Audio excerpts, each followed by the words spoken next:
네, 저희가 바로 앞서 전해드린 론스타 소송과 관련해서 더 자세히 한번 분석해 보도록 하겠습니다. 이게 10년 동안 이어졌기 때문에 이게 정확히 어떤 사안이고 또 판정 배경까지 한번 짚어볼 텐데요.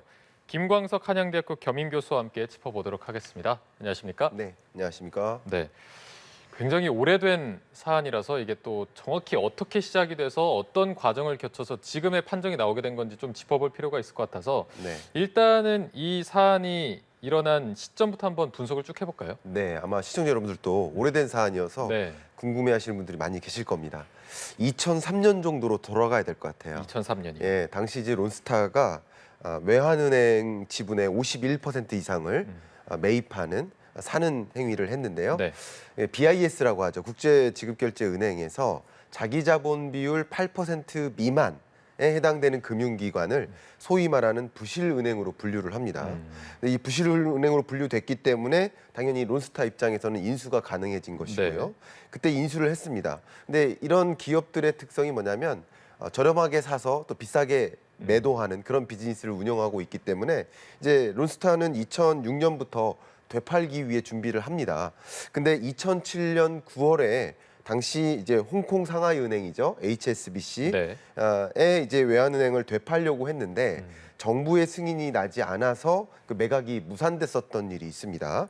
그랬다가 이제 결과적으로는 2012년에 하나은행, 하나금융지주의 지분 전부를 넘기면서 막대한 차익을 이제 누리기도 했는데요.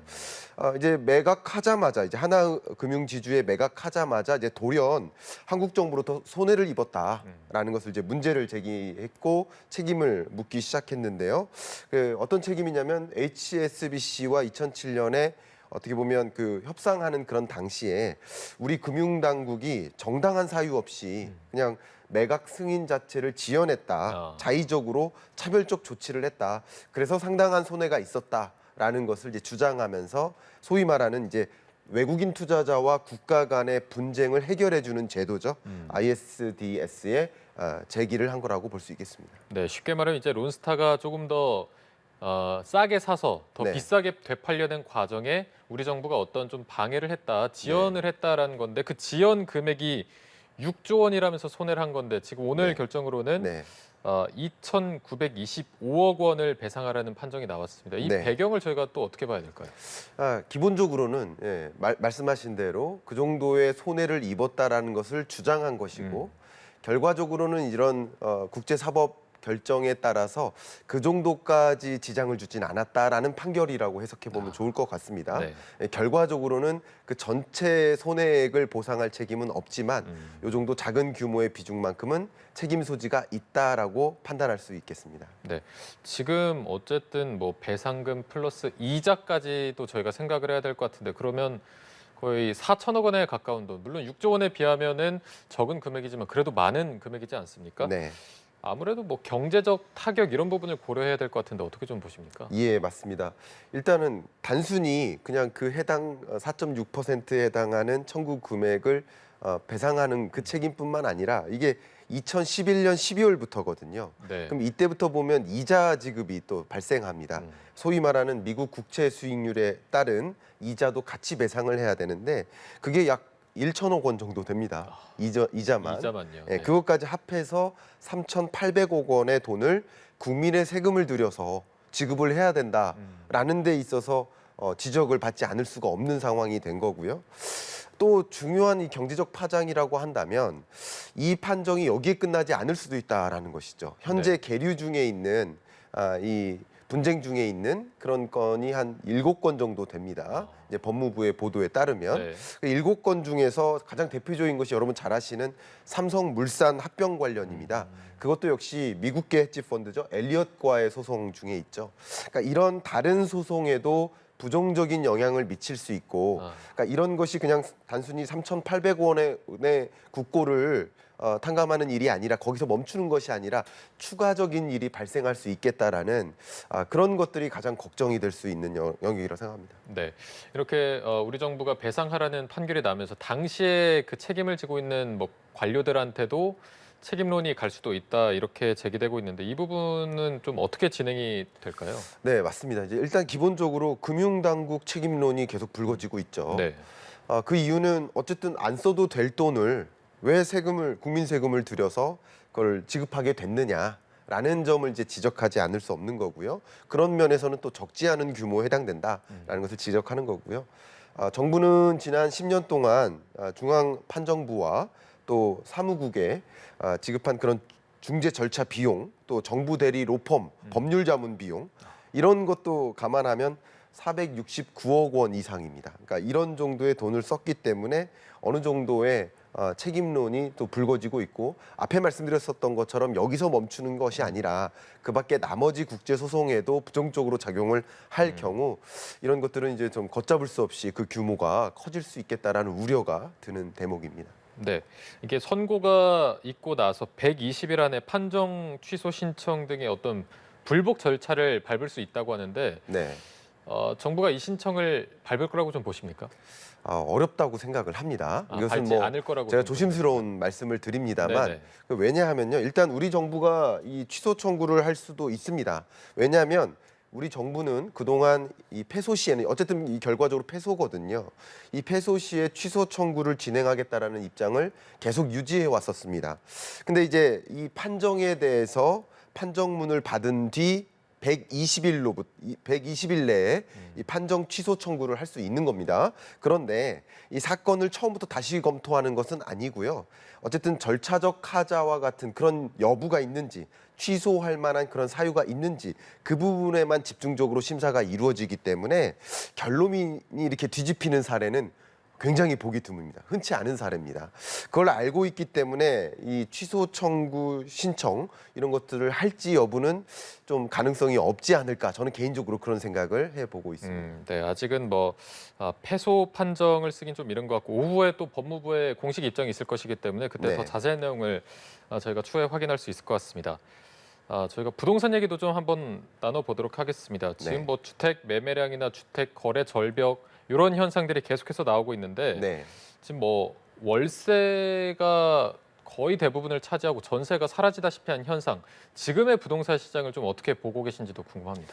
그러니까 모든 이 일련의 자산 시장에 일어나는 현상들은 지금 소위 생각하고 있는 이제 금리입니다. 결국 고물가 시대가 장기화되고 지난 잭슨홀 미팅 때 저도 실시간으로 그 연설을 들으면서 네. 굉장히 많은 압박을 느꼈거든요. 우리 시장에도 상당한 충격을 주겠구나. 결과적으로 우리 경제에 미치는 영향은 물가가 높다 보니 금리를 높이고 그러다 보니 시장에 여러 가지 충격을 가져다 주는데 그 시장의 충격 중에 하나는 첫 번째 외환 시장인 거죠. 강달러 기조를 만드는 거죠. 네. 두 번째 중요한 시장의 변화라고 한다면 자본 시장이죠. 주가에도 하방 압력을 주는 것이죠. 그리고 마지막으로 세 번째 그 시장이라고 한다면 자산 시장이라고 볼 수 있고요. 지금 일련의 이 자산 시장은 지금 방금 말씀해 주신 것처럼 주택 매매량이 급격하게 준다든가 하는 이런 현상들이 바로 나타나는 겁니다. 주택 가격 하락으로 연결되는 이런 추이, 이것이 바로 소위 말하는 거래 절벽이 심화되는 현상이고요. 네. 여러 가지 이 거래 절벽으로 나타나는 일들이 있겠습니다. 그러나 큰 문제 중에 하나는 이 거래 절벽 자체로 인해서 공인중개사무소에 굉장히 많은 공인중개사무소들이 있잖아요. 네네. 이들도 하나의 자영업자에 해당되는데 자영업자 규모가 줄어들 수 있는 거죠. 그것부터 시작해서 이 주택 거래량 자체가 준다는 것은 우리 경제에 또 부정적인 영향들이 많이 있거든요. 그런 것으로 인해서 나타나는 또 부정적인 경기 침체 이런 것들도 굉장히 우려되는 대목이라고 생각이 됩니다. 이거 몇 년 전만 생각해봐도 직장 다니면서 공인중개사 공부해야지 하는 그런 열풍이 불었던 때가 있는 것 같은데 지금은 거의 정반대의 상황이 된 것 같습니다. 지금 네. 이게 수도권 미분양 주택만 봐도 3배 이상 급증을 했거든요. 그렇습니다. 지금 미분양 주택이 어떤 선행 지표, 집값의 선행 지표로 여겨지기 때문에 네. 앞으로 이런 좀 집값의 하락세는 계속될 것이다. 이렇게 봐도 되겠죠. 네, 정말 좋은 말씀이시고요. 결과적으로 여러분들이 부동산 매매 가격을 나도 어떻게 혼자 접근해서 좀 전망해 볼까라고 이제 궁금해하신다면 미분양 주택 추이를 보시면 됩니다. 왜냐하면 모든 가격은 결과적으로 수요와 공급에 의해 결정되잖아요. 네. 수요가 너무 많으면 가격이 폭등하는 것이고 물론 금리는 이 수요와 공급 자체에 직접적인 영향을 미치죠. 그렇기 때문에 이제 수요와 공급에 영향을 미쳐서 이게 가격에 영향을 미친다 이렇게 생각하시면 좋겠습니다. 높은 금리는 수요를 줄어들게 만들죠. 또 높은 금리는 공급을 많이 늘릴 수가 없는 상황이지만 뭐 이런 것들이 공급은 늘지만 수요는 부족하니까 자연스럽게 가격이 조정되는 현상인데 그것의 결과물이 바로 방금 말씀하셨던 미분양 주택 건수고요. 특히 수도권을 중심으로 해서 미분양 주택 건수가 근래 들어 가장 빠른 속도로 증가하는 모습들은 거래 절벽 그 자체를 보여주는 현상인 거고요. 그런 현상은 결과적으로 주택 매매 가격의 하락세가 지금 고점인가, 그러니까 주택 매매 조정 국면이 지금 가장 집중된 시기인가 아니면 더 장기화될 것인가라는 것을 판단할 때 장기화될 수 있겠구나. 어쩌면 지금의 국면은 주택 가격의 조정의 초입에 해당된다. 본격적인 조직은 어떤 조정은 22년 말이나 23년에 본격적으로 시작될 수 있겠다라는 생각을 해볼 수 있게 되는 그런 통계가 아닌가 생각을 해볼 수 있겠습니다. 네. 이제 뭐 집을 갖고 계신 분들은 아직 팔지 않고 있는 상황인 거고 집을 사려는 사람들은 가격이 조금 더 내려오면 사야지하고 기다리기 때문에 지금 주택 거래 현상이 없는 것 같은데 네, 실제로 좀 실거주하려는 목표를 갖고 계신 분들은 네. 지금 이런 부동산 시장에서 대응을 좀 어떻게 하는 게 더 현명할까요? 아직까지는 제가 말씀드린 대로 지금이 조정 국면의 끝자락일까 아니면 조정 국면의 시작점일까 이것을 이제 판단하셔야 되지 네, 않겠습니까? 어렵습니다. 시작점이라고 판단한다면 지금은 아직까지는 내 집 마련을 위해 준비할 때가 아니라고 볼 수 있는 거죠. 근데 제가 말씀드렸던 것처럼 지금 이런 국면은 시작점에 해당된다.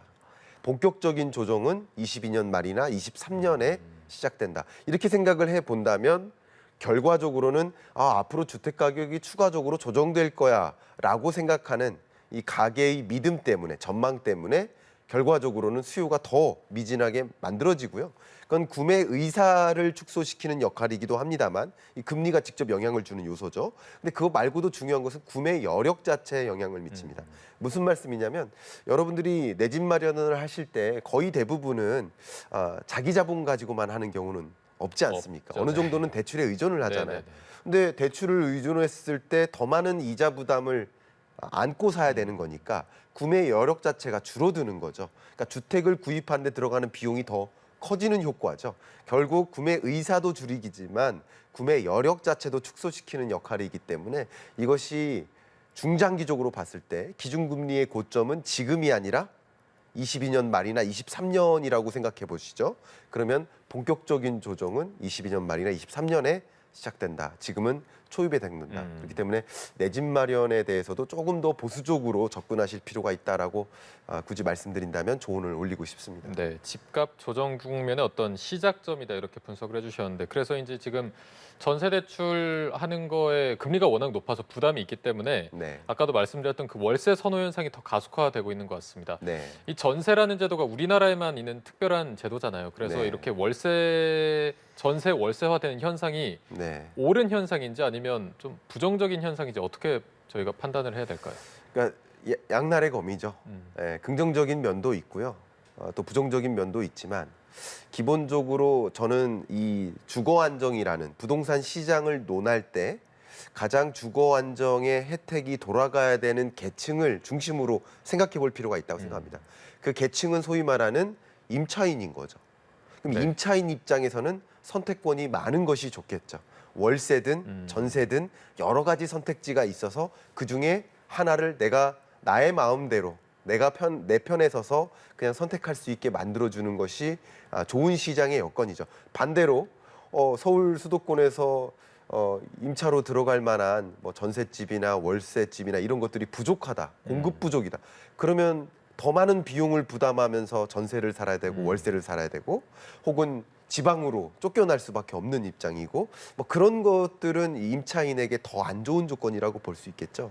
그런 면에서 여러 가지 주거가 가능한 형태, 내가 내 집 마련하고 싶다면 내 집 마련할 수 있게, 아니면 월세를 원한다면 월세를 혹은 전세를 다양한 주거 형태가 가능할 수 있도록 시장이 조성되는 것이 가장 주거 안정 방안으로서 우리가 취해야 될 정책 방향이지 않을까 하는 의견을 갖고 있습니다. 알겠습니다. 자, 그리고 한국 스타트업 15개사가 네. 포브스 아시아가 선정한 100대 유망 기업의 이름을 올렸습니다. 이게 네, 지난해랑 비교했을 때 4배 가까이 늘어난 수치라고 하는데 네. 굉장히 의미가 있는 일이겠죠? 의미가 있습니다. 그러니까 우리나라 기업들이 상대적으로 다른 주요 뭐 혁신 국가들과 비교할 때 좀 창업가 마인드가 없지 않느냐. 또 역동성, 경제 역동성이 좀 떨어지지 않느냐. 그리고 혁신 기술이라는 면에서 혹은 혁신 아이디어라는 면에서 아직까지도 좀 팔로우하는 우리가 리드하는 그런 국가가 아니라 여전히 쫓아가는 국가에 해당되지 않는가 하는 그런 비판들이 많이 있었는데 이런 스타트업들이 유망 기업으로서 선정됐다는 것은 매우 고무적인 일인 거고요. 또 여기서 멈추는 것이 아니라 외국인 투자자들 입장에서 스타트업들이 이렇게 부상하네. 그럼 한국의 여러 대기업이나 주식 상장되어 있는 기업들에 대해서 더욱 긍정적인 평가를 할 수밖에 없습니다. 이런 현상들이 단순히 그 스타트업에 대한 영향만 있는 것이 아니라 그것을 넘어서 우리나라 산업과 경제 전반에 걸쳐서 긍정적인 신호를 가져다 준다는 것이죠. 그런 면에서 한국 경제의 어떤 증시의 상향 모멘텀에 해당되는 하나의 요인이 될 수 있겠다라는 것을 좀 강조하고 싶습니다. 네, 지금 굉장히 의미가 있는 어떤 이런 기사가 나온 건데 네. 그런데 최근 또 신생 기업들의 입장을 좀 들어보면 투자 유치가 너무 어렵다. 최근에 글로벌 경기 상황도 안 좋기 때문에 네. 좀 투자 유치하기가 너무 어렵다라고 호소하고 있는데 실제 지금 이 기업 현장 상황은 좀 어떤 편입니까? 네, 기업들은 여전히 투자 유치가 어렵다. 그러니까 외국인 투자 유치도 또 어렵고요. 네. 저도 그런 부분에 대해서 정부와 하는 일들이 좀 몇 가지가 있는데 애로사항들이 있습니다. 그러니까 해외 유망한 그런 기업들을 한국에 유치해서 우리나라의 어떤 기술 이전이라든가 기술 협력 그리고 공동 생산 이런 그리고 그런 기업들을 우리나라로 리쇼어링 가지고 옴으로써 생겨날 수 있는 양질의 일자리 이런 것까지 생각해 본다면 해외 기업들을 유치하는 것은 굉장히 중요한데 여전히 다른 나라에 있는 것보다 우리나라에 있는 것이 유리하다고 판단될 때 기업이 들어오는 거 아니겠습니까? 예를 들면 뭐 규제라든가 세제라든가 이런 여러 가지 면에서 한국에 굳이 기업 경영을 하기 위해서 들어가는 것이 유리한가라는 것을 판단할 텐데 특히나 이런 혁신 기업들은 규제 여건을 매우 중요시 생각합니다. 네. 근데 규제 조건이 너무 까다로우면 들어오고 싶지 않죠. 그런 면에서 규제 혁파라든가 또 적정한 외국 기업들을 한국에 유치할 때 세제 혜택이라든가 아니면 그런 기업들에 종사하는 주요 경영진들이 거주할 만한 정주 요건을 조성한다든가 이런 면에서 해결해야 될 숙제들이 아직도 많이 남아있다. 그런 방향으로 정책 입안자들이 고민을 해야 되겠다라는 것을 의견을 올리고 싶습니다. 네, 이게 정부가 그래서 좀 지원을 잘해줘야 된다라는 입장도 있는데 그렇다고 지원을 너무 많이 해주면 좀비 기업이 된다라는 의견도 있어서 네. 좀 어떤 고민을 해야 되는 게 옳다고 보십니까? 예, 맞습니다. 그러니까 그것을 잘 핀셋 정책이라고 하죠. 핀셋으로 쪽집게처럼 딱 뽑듯이 지금 일정의 정부의 지원적인 혜택을 줬을 때 이 기업이 잘 성장해서 다시 우리 경제에 긍정적인 기여를 하는 그런 기업들을 골라내는 능력이 필요하고 네. 정부 지원이 끊겼을 때 바로 이 기업들이 도산한다면 추가적인 지원이 없어야 되지 않나라는 생각을 합니다. 그렇기 때문에 우리 기업 당국이 이 당국이 기업을 선정해서 어떤 정책적인 혜택이라든가 규제 혜택, 세제 지원 이런 것들을 줄 때 잘 선별해서 결과적으로 이 기업이 건전하게 성장해서 우리 경제에 긍정적인 기여를 다시 돌려다 주는 것을 기대하고 하는 거 아니겠습니까? 그런 부분들을 잘 고민하면서 합리적으로 좋은 기업들을 선정하는 작업 그런 것들이 필요할 거라고 생각이 되고 그냥 무비판적으로 아무 조건 없이 지원해 주는 것이 아니라 그런 돌아올 수 있는 경제적 기여도 감안하면서 우리는 의사결정해야 되지 않을까 생각하고 저도 이제 그런 평가라든가 심의하는 자리에 갈 때가 있는데 네네. 저도 한 사람으로서 그런 부분에 더 신중하게 대응해야겠다라는 생각을 주신 질문을 듣고 이제 하게 되었습니다. 네, 알겠습니다. 자, 오늘 말씀 잘 들었습니다. 김광석 한양대학교 겸임교수와 함께했습니다. 오늘 고맙습니다. 감사합니다.